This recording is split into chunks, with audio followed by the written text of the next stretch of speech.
ம்?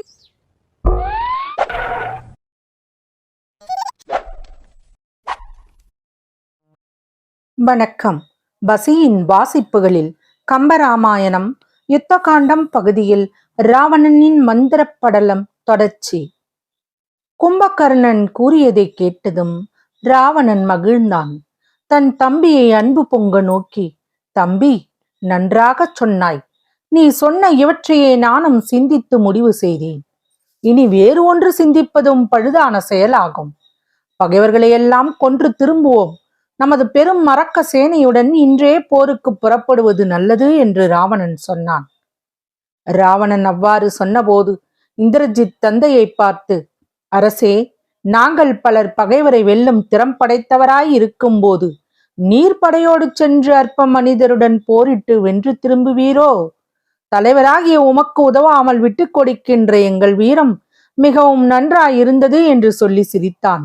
மீண்டும் அவன், சிவபெருமானும் பிரம்மதேவனும் கொடுக்கிற விசித்திர தன்மையுள்ள பாசம் முதலிய கொடிய படைகளை தாங்கிய பலர் இருக்கின்றார்கள். பிறர் பழித்து கூறுமாறு சும்மா திரிந்து கொண்டிருக்கின்ற நானும் இருக்கின்றேன். எங்களையெல்லாம் ஏவாமல் நீரே மானிடர் மீது படையெடுத்துச் செல்வது என்பது உமது பெருமைக்கு தக்கதோ?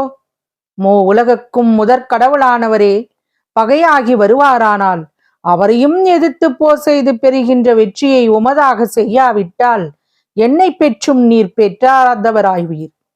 நான் முறையாக பிறந்தவனும் ஆக மாட்டேன். குரங்குகள் எல்லாம் அழியவும், பூமி கவந்தம் நடிப்போரின் அரங்காக மாறவும், மனிதர்கள் துன்பத்தை பெறவும், உலகத்தவர் இரக்கம் அடைவதற்கு காரணமான துன்பத்தை சீதை கொல்லவும், இன்று நமக்கு பகையாக உள்ள ராமலக்ஷ்மணரின் சிரங்களை துண்டித்து கொண்டு வந்து உமது திருவடிகளில் காணிக்கையாக சமர்ப்பிக்கின்றேன்.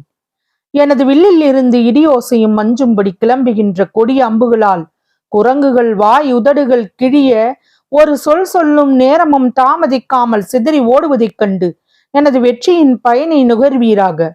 சதுரங்க படைகளுடன் ராஜ்யத்தை ஆள்வதற்கு உண்டான நற்பயனை முற்பிறவியில் சிறிதும் செய்யாதவரான நமது பகைவரா அற்ப குரங்குகளை கொண்டு நம்மை வெல்லப் போகின்றார்கள். அவர்கள் தேவர்கள் இல்லை, அற்ப மனிதர்களே. அவர்களை பார்த்து கலங்கும் நமது ஆண்மை அழகுடையதா? மண், நீர், நெருப்பு, காற்று, வானம் ஆகிய பஞ்ச பூதங்கள் வாழும் இப்பெரிய பூமியை நிலைபெயரச் செய்து இதனில் வாழ்கின்ற மனிதர்களும் வானர்களும் ஒருவரும் மிஞ்சாதபடி கொன்று குவித்த பின்னே நான் திரும்புவேன் என்று சொல்லி ராவணனின் பாதங்களில் விழுந்து வணங்கி எழுந்து, அதிக பலம் பெற்றவரே, பகை வென்று வருமாறு எனக்கு விடை தருக என்றான். இந்திரஜித் ராவணனை இவ்வாறு வேண்டிய அளவிலே மிக்க தீவினைகளை எல்லாம் வென்ற தத்துவ ஞானிகள் போல நல்லுறவு பெற்றவனான விபீஷ்ணன் கோபம் கொண்டு தன் ஆசனத்தை விட்டு எழுந்தான். அவனுடைய பற்கள் கோபத்தாட உதடுகளை மடித்து கடித்தன.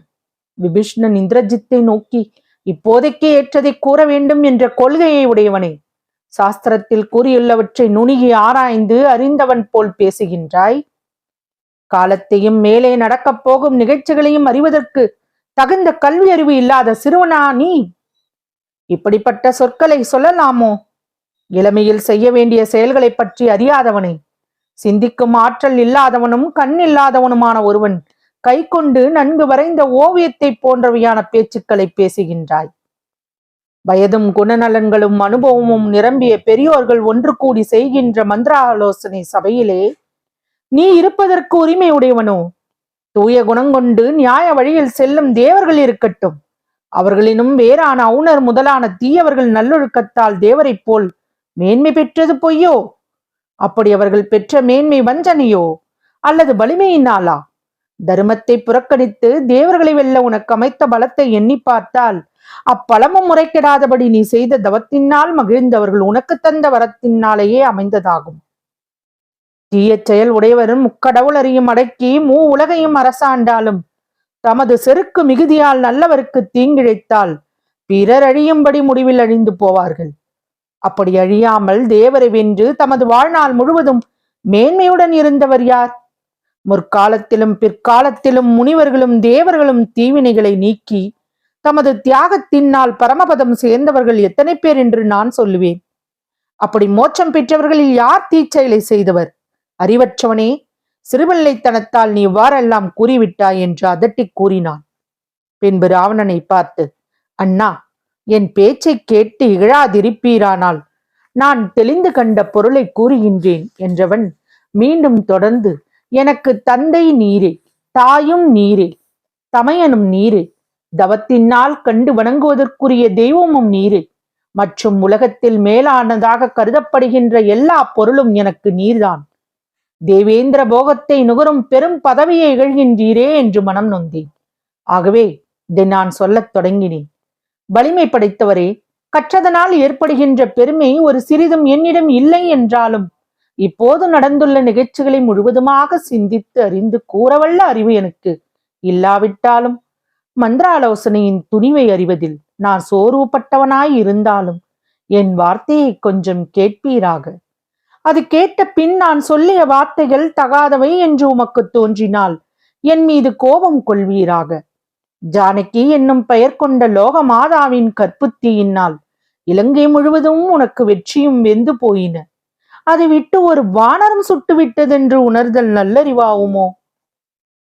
சிந்தனையை சிதறவிடாமல் எவர் ஆலோசித்து பார்த்தாலும் விண்ணை முட்டை எழுந்த தலைமை பதவி ஒருவரை விட்டு நீங்கி விடுவதும் பெண்ணை விரும்புவதால் ஆகும் என்பதை உணரலாம். அப்பெண் பொருட்டு இல்லாவிட்டால் மண் பொருட்டால் அது வருவதாகும். இவ்விரண்டு ஆசையை தவிர வேறு வகையால் இத்தீமை ஒருவருக்கு நேர்ந்து விடாது. இலங்கை வேந்தன் முன்பு செய்த பெருந்தவ பயன் ஒரு மனித பெண்ணால் குறைந்து அழிந்தது என்று உலகத்தவர் சொல்லப்படும் சொல் இன்று நிறைவேறப் போகின்றதோ? மிக்க பெருந்தவத்தை நீ செய்த காலத்தில் கடவுளின் கட்டளையார் மனிதனை வெல்வதற்குரிய வாரத்தை வேண்டாது விட்டீர். ஆதலால் இனி அம்மனிதரிடத்தில் தோற்பதே முடிவாகும். இதை தவிரவும் அவரிடத்தில் நமக்கு வெற்றி எங்கிருந்து கிட்டும்? இப்படி மனிதரால் தீங்கு நேர்வதை பற்றி வேறாக ஆலோசித்தும் கூற வேண்டுமோ? தனியே நின்று நீர் 7 உலங்களையும் வென்றீர். அப்படியிருந்தும் 1000 தோள்கள் அமைந்த கார்த்த வீரியாச்சனனுக்கு முன்பு தோற்று போனீர் என்றால் இன்னும் கூற வேண்டுவது உண்டோ? எல்லையற்ற பலம் பெற்றவரே, கைலாய மலையை நீர் பெயர்த்தெடுத்த காலத்தில் நந்திதேவன் உனக்கு குரங்குகளினால் கேடு விளையும் என்று உமக்கு சாபமிட்டார். அதனை வாலியிடம் கண்டறிந்தோம். நெருப்பிலே தன் உயிரை போக்கிக் கொண்ட தெய்வத்தன்மையும் கற்பும் பொருந்தியவளான வேதவதி கூறிய சாப வார்த்தைகளை நிறைவேறா வண்ணம் தடுப்பதற்கு நம்மால் முடியுமோ? அவள் உமக்கு துன்பத்தை தருவேன் என்று சபதமிட்டுள்ளாள். அவளே முன்பு பார்க்கடலில் தோன்றிய லட்சுமியின் அபிசமான சீதையாவாள். தசரத சக்கரவர்த்தி சாம்பரன் என்னும் அசுரனை கொன்று தேவர்கள் அசுர கொடுமை நீங்கி உய்வு பெற தேவேந்திரனுக்கு அரசை கொடுத்துதவினான். இடரூபம் கொண்ட இந்திரன் மேலேறி தான் ஒருவனாகவே அவுணர்கள் அனைவரையும் அழித்து ககுத்துவ மகாராஜனுக்கும் பூமியை பெருவளம் சுரப்பாயாக என்று சொல்லி அவ்வளத்தை பெற்று உலகத்தவருக்கு தந்த பிருது சக்கரவர்த்தியும் கடலை உண்டாக்கிய சகரபுத்திரரும் கங்கையை பூமிக்கு கொண்டு வந்த பகீரத சக்கரவர்த்தியும் ஆகிய இவர்களின் வம்சத்திலே தோன்றிய தெய்வீக அரசன் தசரத சக்கரவர்த்தி. பொய்யாக வீரம் பேசி வந்து பகைவரைகளை கொன்று தன் வேலுக்கு நெய் பூசி உரையிலே இட்டு வைத்து தர்மத்தை வளர்த்து நீதி வழியில் அரசாண்ட தசரதன் தன் மனைவி கைகேயிக்கு முன்பு தருவதாக சொன்ன 2 வரங்களையும் கொடுத்து சத்தியத்தை காத்தான். அதனால் அவன் தேவர்களாலும் பெறுவதற்கு முடியாத மோட்சலோகத்தை அடைந்தான். இலங்கேஸ்வரா, அத்தகைய சிறப்பு வாய்ந்த தசரதனது புதல்வர் உமது பகைவர். அவரை யார் என்று அறிய விரும்பினால் அது முடியாததாகும். ஏனென்றால் அவ்விருவரும் எவரையும் தமக்கு ஒப்பாக பெறாதவர்கள். முனிவர்களும் தேவர்களும் ஞானிகளும் மற்றும் உள்ள பொருட்களும் அறிவதற்கு முடியாத தன்மையுடையவர்கள். அப்படிப்பட்டவர்கள் நமது தீவினையால் மனித உரு தாங்கி எளிமையுடன் சாந்த குணத்தோடு நின்றார்கள். அண்ணா, அந்த பிரம்மதேவனோடு எல்லா உலகங்களையும் படைப்பேன் என்று சொல்லி கணப்பொழுதில் அப்படியே படைக்கத் தொடங்கிய கௌசிகர் என்னும் முனிவர் பெருமான் சிவனிடத்தில் பெற்ற சிறந்த படைக்கலங்களை எல்லாம் ராமலட்சுமணருக்கு கொடுத்தார். அப்படைக்கலங்களை அவர்கள் கொண்டுள்ளார்கள். மேலும் திருமாலின் வில்லையும் முப்புறம் எரித்த சிவபெருமானின் அம்பையும் அகத்திய முனிவர் கொடுக்க அவற்றையும் அவர்கள் பெற்றுள்ளார்கள். ராமபிரானது அம்புகளாகிய நாகங்கள் தமது நாவினால் உலகை நக்குபவை. திசைகள் அனைத்தையும் அளவிடதற்குரியவை. தினம்தோறும் கொடிய நஞ்சினை வெளியே உமிழ்பவை. தீ வீசுகின்ற பற்களை உடையவை. அவ்வீரரின் நம்பரா தூணியாகி அரிய புற்றிலே வாழ்பவை. பெரியோருக்கு தீங்குழைப்போரின் உயிர்களை அன்றி வேறொன்றையும் உணவாக கொள்ளாதவை. அந்த ராமலட்சுமணர் கைகளிலே ஏந்தி நிற்கும் விற்களை மற்றவர்களால் அசைக்கத்தான் முடியுமோ? அந்த வீரர்கள் நமது விற்களை போன்றவை அல்ல. அவர்கள் ஒருபோதும் தமது வலிமையில் குன்றாதவை. நமது விற்கள் பெரியவையானாலும் அவைகளை முறிக்கத்தான் முடியுமோ?